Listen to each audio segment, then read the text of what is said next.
Hi, it's Richard Lau from Logo.com, and you're listening to EA Interviews. EA Interviews, episode 267. Inspiration, transformation, success stories, and the Imperfect Action Round. 7 days a week. Join Mario Ficini for today's Expert Authority Effect interview. Ladies and gentlemen, have you ever thought about your business? I'm sure you have. I know I have. Have you ever thought about what it represents, what it means? Have you ever taken into consideration your logo? I have just a time or two, you may have noticed, and that's why I'm excited to have Richard Lau, founder of Logo.com, on today's episode. We're going to dive into why branding and your logo is important and what it means. I'm going to bring him up right after we thank our sponsor. Every business needs a book, including yours. Visit freebusinessbookpublishingcourse.com today to learn the 7 steps to publish and promote your nonfiction lead and profit-generating business book in 8 weeks. Once again, that's freebusinessbookpublishingcourse.com. Here he is, ladies and gentlemen, Richard Lau. Richard, how are you feeling today? Excellent, Mario. Thanks for having me on the show. I'm glad to be here. Oh, I'm excited you're here because what you have to say is so important. And what would you say to someone who goes, well, I just made a logo, or I just threw something up, or, they don't really see the importance of it? Why would you say the logo is so important? Gosh, your logo, you have a microsecond to just to transfer feeling to your potential customer. So you've got to send through professionalism, ethics, integrity, goodwill. You need to translate that and memorability, right? A clear communication of what your name is. So I see logos that are, that have been thrown up together, and logos that have been over designed. And so there's definitely 2 ends of the spectrum. And the adage in logo design is, when you can't take anything else away, then you're done. Like, people I do tend to see a lot of people over designing, but we can get into that later in the interview. I would love to get more into that. And it's interesting, you use the same terminology. I don't know which one's the correct word, doesn't really matter. But you said, I've seen people just throw their logo up there. And it's interesting because I've seen a lot of logos that look like they're just thrown up there. And yeah, I mean, it's astonishing to me because they're saying, look at me, I'm professional. I want to charge this premium price. I want to do this, but it's like this inconsistency, incongruency, whatever. And I want to know why you think that they're over designed. So, when as humans, we're surrounded by logos and media constantly in our current culture, and you're seeing, whether it's a dozen logos, if you're staying home, you're probably seeing dozens of logos, to hundreds, to thousands of logos. Like, if you go to a sports event, you're just bombarded with all kinds of different logos. And you, as humans, we have this blink. That there's that blink book, but you have this instantaneous reaction to either a brand name, a logo, a situation, a piece of art. When you're looking at something, you like it, but you don't necessarily know why you like it or why you don't like it, or it transfers something or a feeling to you, but you're not exactly sure what that is or why that is. Now, at Logo.com, we've analyzed millions of logos because we're trying to compartmentalize and put into an algorithm human creativity. And my goodness, this has been a multi-year process. So what we're doing is we're looking at all of these logos and what do they transfer? What is behind each one of those? And what we found is what you would think is the exact opposite. Like, when you are looking at the logo for Samsung, it's very, very simple. It's beautifully simple. You're looking at the one for Rolex. It's a very simple crown and the beautiful word by itself. You look at Canon. Why is there not a camera in their logo? There is no camera in their logo. There's no icon. Just, and if you stopped someone on the street and you said, "Oh, can you describe to me the Canon logo?" Nine times out of 10, they're going to say that there's a camera in there. There is no camera in there. Now, if you then continue you're out on the street, you're walking down, Main Street of your town, and you see your friendly neighborhood plumber. Chances are he's either thrown something up there, and it's just the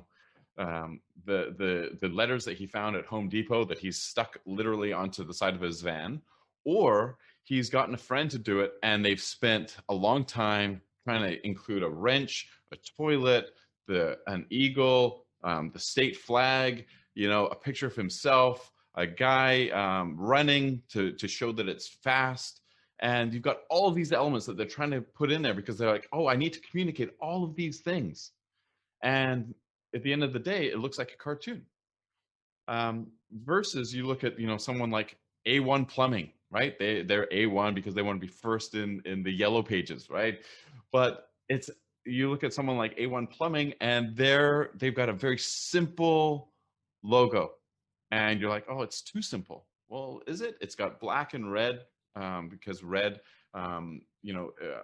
denotes emergencies.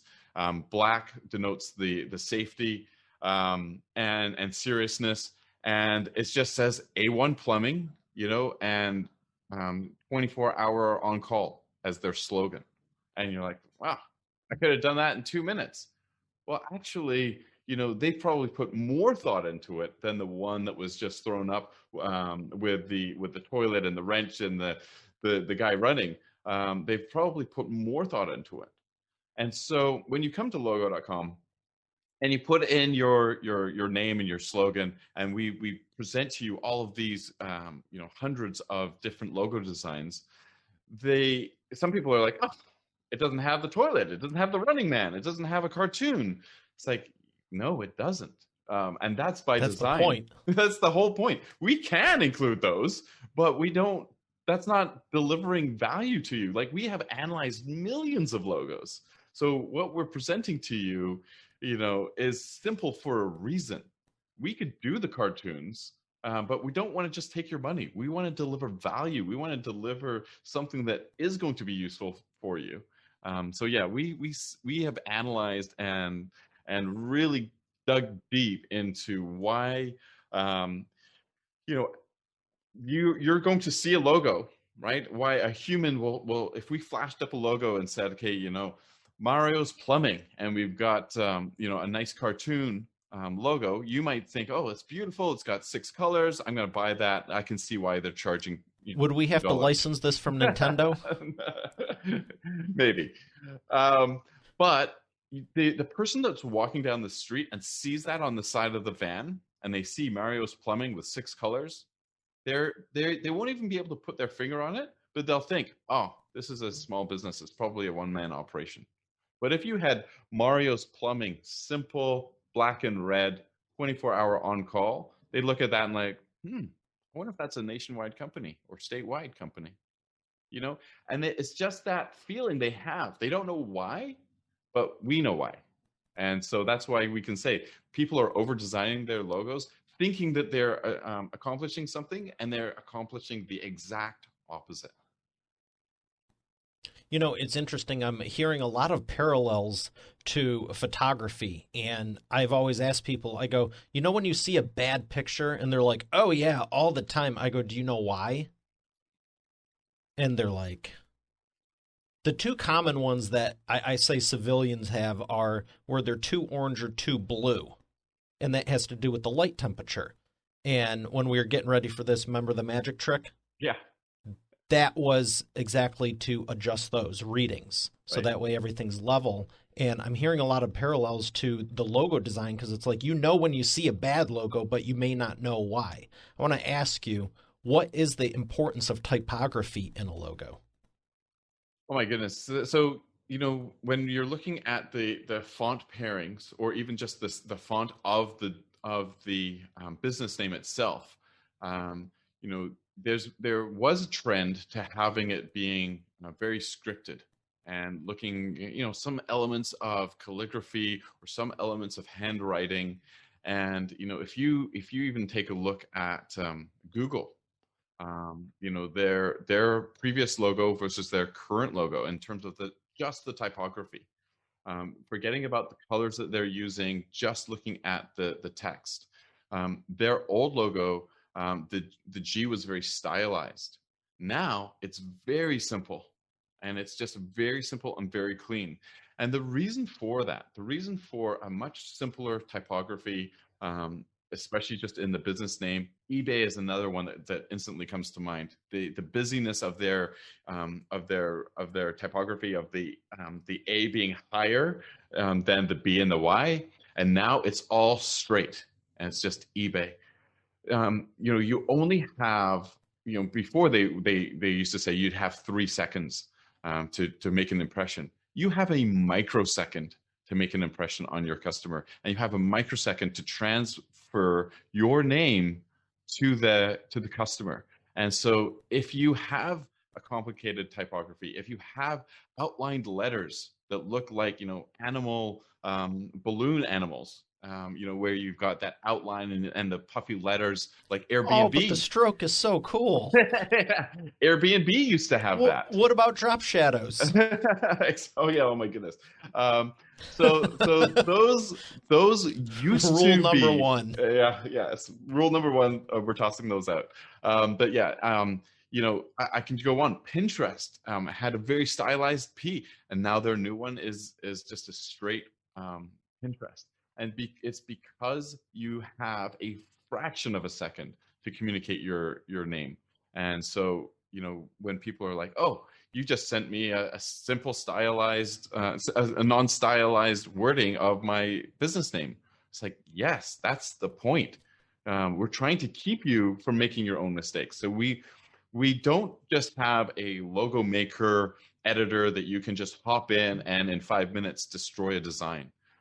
Our designs have confines, and the reason they have confines is to keep you within the bounds of the research and development that not only Logo.com has done, but all of these high-end companies have done. And so, you can come to our blog, you can check out a great piece that we have just released about, Facebook, Google, Microsoft, Airbnb, Pinterest, but also non-tech ones like Burberry, St. Laurent, Berlucci, Balmain, and how they've gone from these stylized logos that they probably spent $150,000 on to these very simple logos that they also have probably spent $150,000 on. And so what we're doing is we're taking all of the lessons that they've spent their hard-earned money on, as well as combining it by analyzing millions of logos and saying, okay, this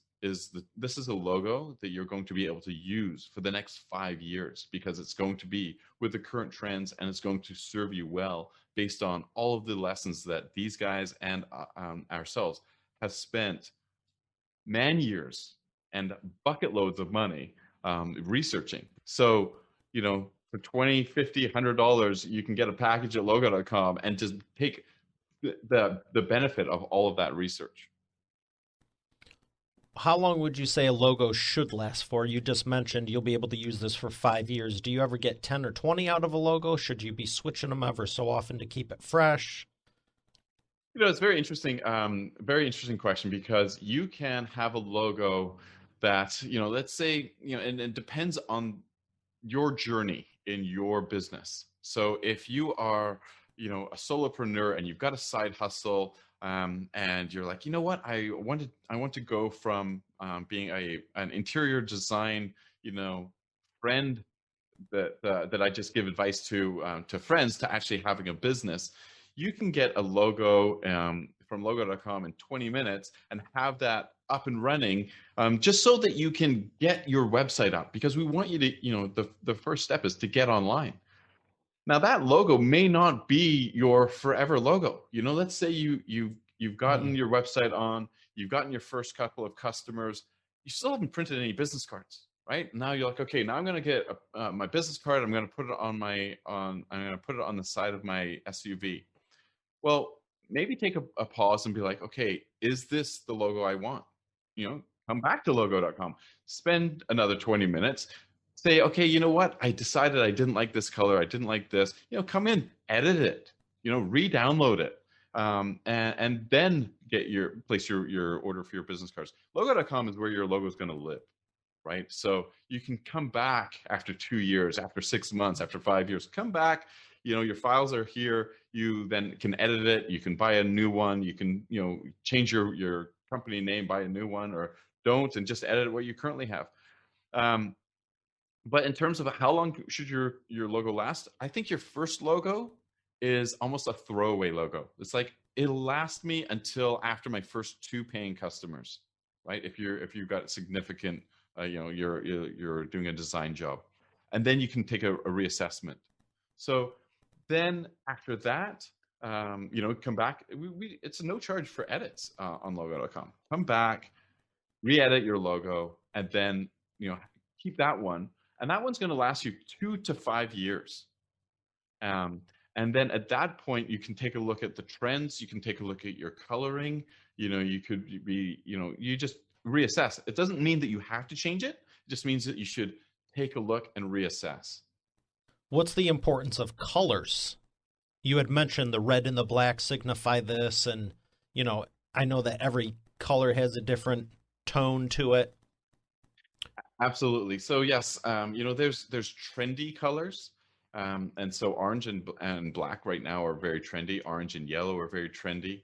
But if you're wanting to have something that's going to last the test of time, then you want to make sure that the colors are going to communicate not just the trend, but also communicate the feeling. And there are,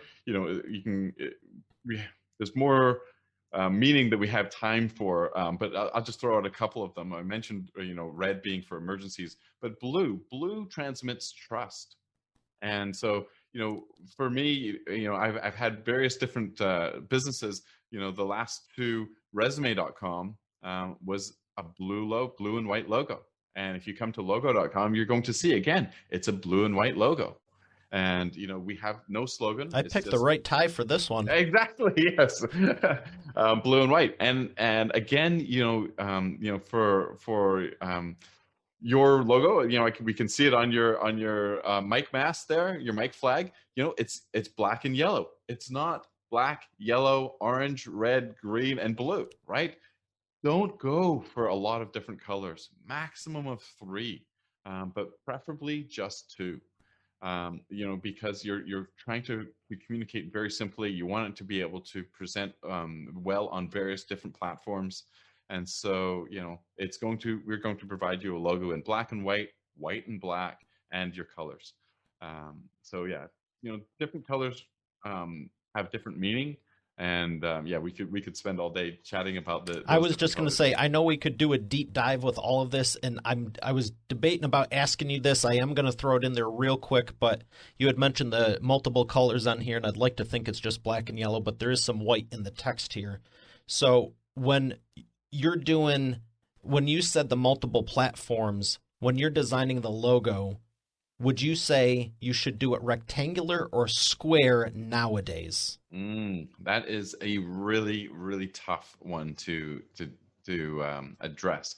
I prefer square, because whether that's a circle or a square, but when you're trying to have the platforms, we used to be designing logos just for business cards, or just to go on the side of a van, or to go into my Yellow Pages ad.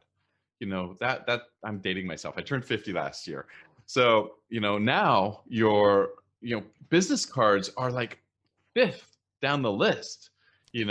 Number 1 is your website, then, your social media, right? So when you're presenting your logo on Twitter, LinkedIn, Facebook, they're going to give you either a small square or they're going to give you a small circle. And so your logo needs to fit well into those confines. With Facebook, you're also going to have a nice horizontal, landscape oriented cover photo that you can upload. And we're going to provide your logo in a size that fits all of the different social media platforms. But definitely, if you can, keep your name short or put your name onto two lines, so that if it's Yeah. Mario's Plumbing, you don't have to have it as Mario's Plumbing all spread out. You can have Mario's and then Plumbing Stack as it the on top second. of each other so you can keep it in that square. Exactly, in that square or the circle. But you want it, and then it has so many other options. It's going to present well when you're putting it on a baseball cap. It's going to present well when you're putting it onto your t-shirt, your polo shirt, your golf shirt, your jacket. That square presents really well, and it makes a really good use of that microsecond that the person, when they're looking at it, they don't need to move their eyes. Their pupils don't need to scan left to right. They just scan at the center, and they can absorb all of the information.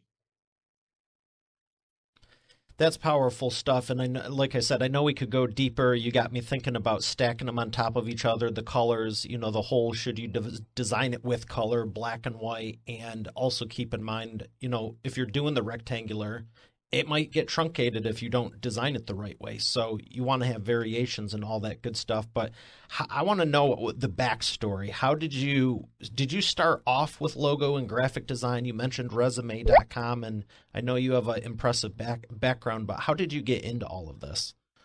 Well, as I said, I turned 50 this year, so I've been a serial entrepreneur since I was 21.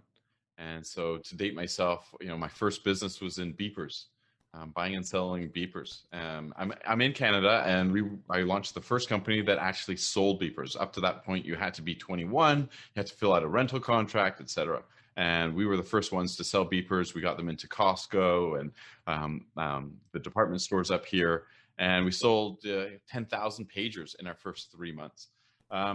And so from there, I got into technology and got into the domain name business, and launched one of the first 30 registrars. Those are the GoDaddies of today.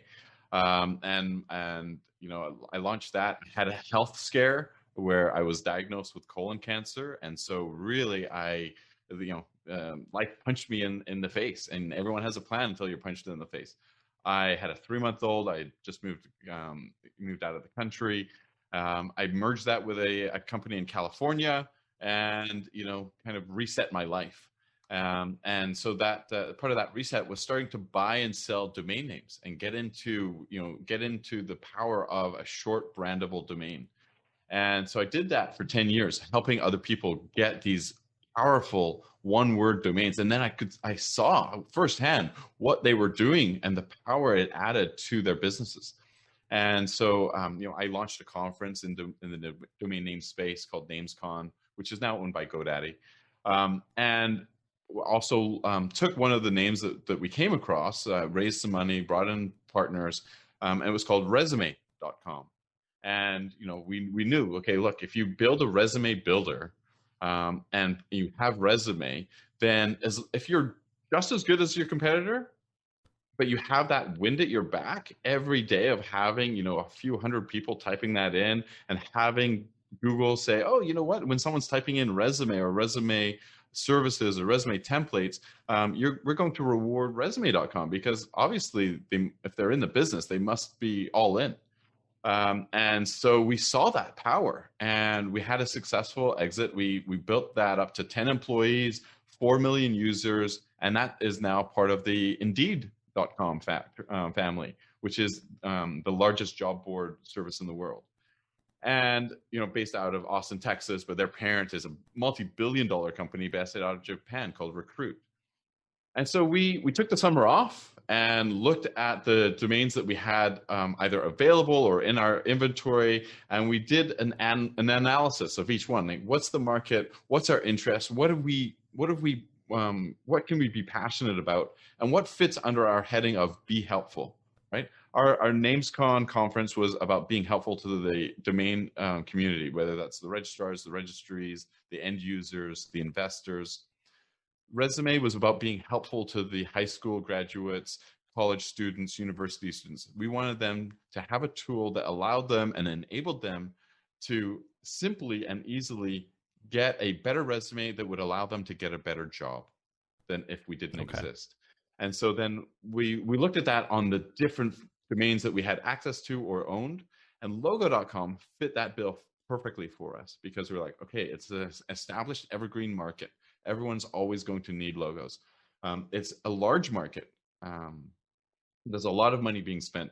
It's it's a challenging market in terms of how do you take something that is very, very human oriented, where the average small business, medium-sized business spends between $2,000 and $15,000 designing their logo, and turn that on its head. And we started to see that with some people in the industry, like 99 Designs and others, where they were running contests, and it was bringing the price down to under $1,000, but it was still taking upwards of 3 weeks. And we were like, if we could compress that down by using the Google philosophy, right? The Google philosophy is you bring in an engineer, first day, you sit them down, and you're like, if you had unlimited power, unlimited bandwidth, unlimited resources, what would you create? And so we had the same thing with logos. Like if we had all of that processing power, if we could spin up 300 web servers to when you type in your business name, what would we do with that? What could we do? And we're like, we could hold all of the conversations, having gone through logo designs as the end user ourselves, dozens and dozens of times personally as well, and then the people in the room hundreds of times. We're like, we know what these conversations are going to be. So let's compress those conversations, those human conversations, into algorithms that we put out onto Amazon web servers that we spin up and have those spit the results back immediately as if we're just pulling them out of the drawer. And, quite frankly, when we had the idea, we weren't able to match that up with the software and services at our disposal. So we actually put logo.com on hold for 3 years. We had the plan, but we were like, the software development kits are not available for us, and the programming and cloud services is not available for what we want to be able to accomplish. So we had to wait for the technology, and then, okay, dust off the plan 2 years ago. And we're like, okay, we're ready to dive in. And, we spent 2 years building it. And, I'd say 3 years prior to that, waiting on our hands until we felt that we were. In what year did you officially launch it? We officially launched it in the fall of 2019. Okay. So it's been under 2 years. But even then, when I say we launched it, is that we took our website public. So there was no press release, there was no grand launch, there was no party, because I also believe in, if you're not embarrassed by your code, you're not launching fast enough. And so we're always iterating. And so because we had logo.com, we had people just naturally going into their web browser and typing in logo.com because they figure, there's got to be someone that knows about logos at logo.com. Same thing with resume.com. We would have thousands of people every day just type in resume.com because, they're hoping to find a website that does what it says on the label. And so, sure enough, we would be able to have customers just come in by sheer typing in logo.com, and we could watch what obstacles they were having. We could interact with them. We could learn from them in terms of what they were happy with, what they were not happy with. And so, we launched in 2019, but really we didn't launch until I would say this time last year, where was when we started to go on podcasts, to spread the word, invite people to the website instead of just have people stumble into the website. Yeah, I love when I'm doing guest interviews and I'm on other people's shows and they're like, "When did you start the company?" And I'm like, "Which time?" I mean, it's like, when did I have the idea? When did I implement it? When was it officially registered? At what point? It's like it's always ongoing. I'm still launching it. Yes, exactly. So thank you for that. I want to ask you, and you gave me this idea. This was real early on. We're going to do the wheel of whatever and then thank our sponsor. And I hope you say yes to this. So This is always a fun question, and I was going to ask you. That wasn't a good one. There we go. Whoa. There's no motor on here. It's just me holding it. Okay, that's going to keep going. So my question for you is, when we were talking about the logos and you're like, yeah, it looks like it was drawn with a crayon and you don't want to mix black, white, yellow, beige, like the whole Crayola 64 box of whatever in there. Would you be willing to do something like Google this year? Like maybe April Fool's Day, you have the site, like someone goes in there to actually get a good looking logo and you just have like the most crazy jacked up photos, images, and maybe make it look like it's drawn with crayon? It would be a lot of fun, but it would be a tremendous amount of work in the back end. In terms of your comment about how many times have you started your business? When I look back on resume.com, we rebuilt the system from the ground up 3 times. On logo, Oh, wow. we're on our second iteration.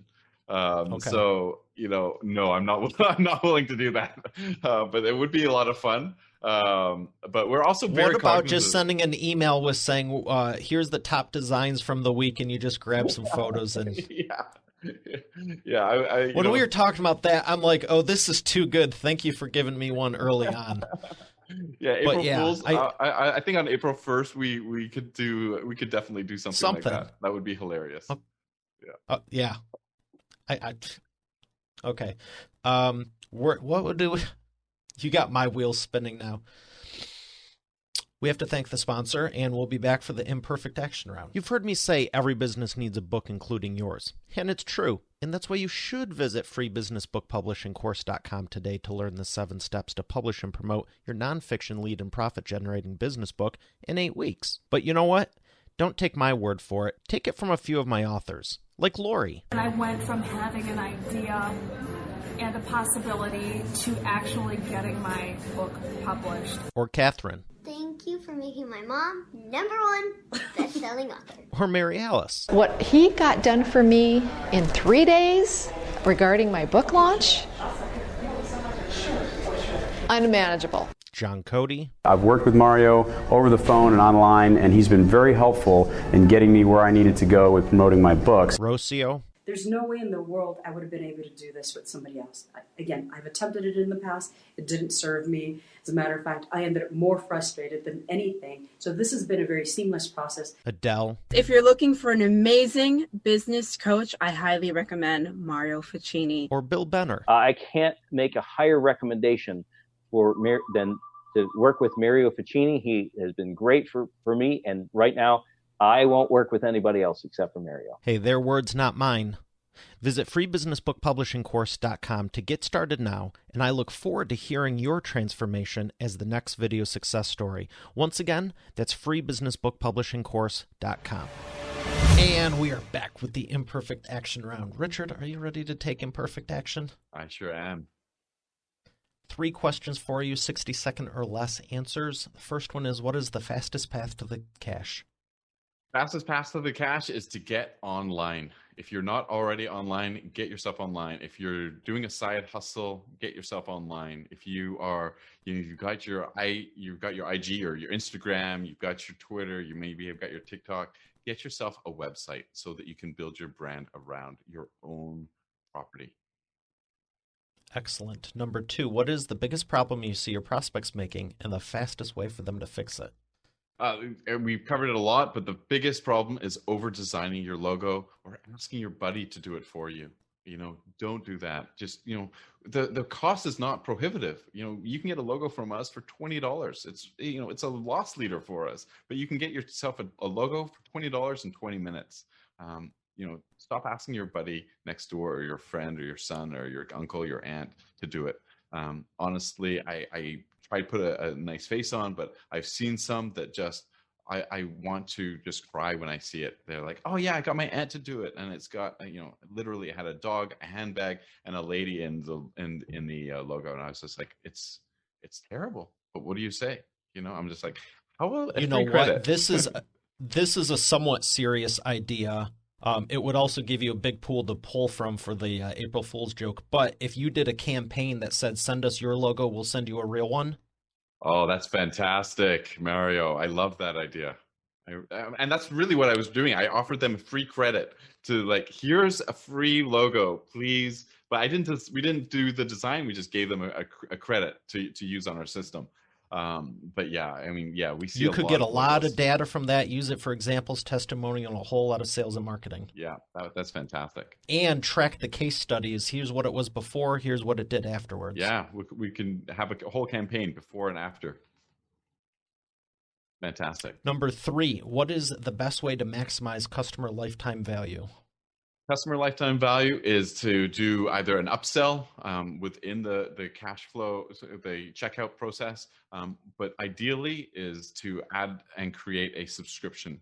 So, with logo.com, yes, we can sell you a logo for $20, but really the lifetime value for us is that logo.com becomes a home for your logo and all of your logo files forever. And we're going to charge you a very low annual subscription fee. But that way, 3 years from now, you're like, where's my logo? And you're like, oh, that was 3 laptops ago, or I lost it. It's like, no, it's just safely residing at logo.com. And that's what we're doing. And it's definitely, build a subscription business, recurring income. Excellent. What books would you recommend that have made a difference in your life? There's a lot of different books. I'm reading a very simple one, easy read called $1 Million Bedroom by a fellow podcaster and a serial entrepreneur.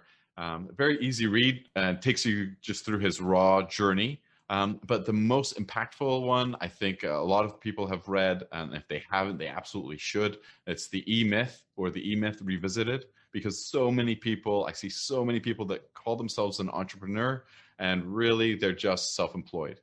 My father was self-employed. There's nothing against that. It's, some people, they want that lifestyle, but you need to decide, are you self-employed? Are you a lifestyle entrepreneur? Or are you an entrepreneur who's building a business with an exit in mind? And, I'm not saying one is better than the other, but go to it thoughtfully. Be present in your business. Be mindful of what it is you're building and what it is you're building towards. Because so many people think of themselves as an entrepreneur when they're really self-employed. And then they find themselves 10, 15 years later, and they're like, what happened? And it's a mindset shift. Yeah. What happened is you didn't read the E-Myth. All right. I know we mentioned it a couple of times throughout the interview, but where would you like people to learn more? It's simple. Logo.com. We do what's on the label. I'm always a believer in building your network. You're only as powerful as your network. You'll find me on LinkedIn, Richard Lau, L-A-U, or richard@logo.com. I'm easy to find. I'm an open book. Hit me up with a connection or with any questions, and I'm happy to help. All right. Well, Richard, it's been a pleasure, and I thank you for your time and insights. Thank you, Mario. I appreciate being on here. All right, Expert Authority World, we have another great episode here today. I'll see you tomorrow. Have a great day. God bless. You're already the expert, but have you transformed your expertise into a tangible asset that will generate and qualify leads while increasing profit for you 24/7? And if so, how well are you promoting it? With the Expert Authority Effect publishing method, it's easier and faster than ever. Visit freebusinessbookpublishingcourse.com today to learn the 7 steps to publish and promote your nonfiction lead and profit-generating business book in 8 weeks. Visit freebusinessbookpublishingcourse.com to get started now. Once again, that's freebusinessbookpublishingcourse.com. Hey, thanks for listening to today's episode. I hope you got a lot out of it. I know I sure did. If you haven't done so already, I invite you to subscribe to the show. And also be sure to check out eainterviews.com for complete show notes, the full interview video experience, links to the resources we mentioned, and more. Have a blessed day, and I'll see you tomorrow.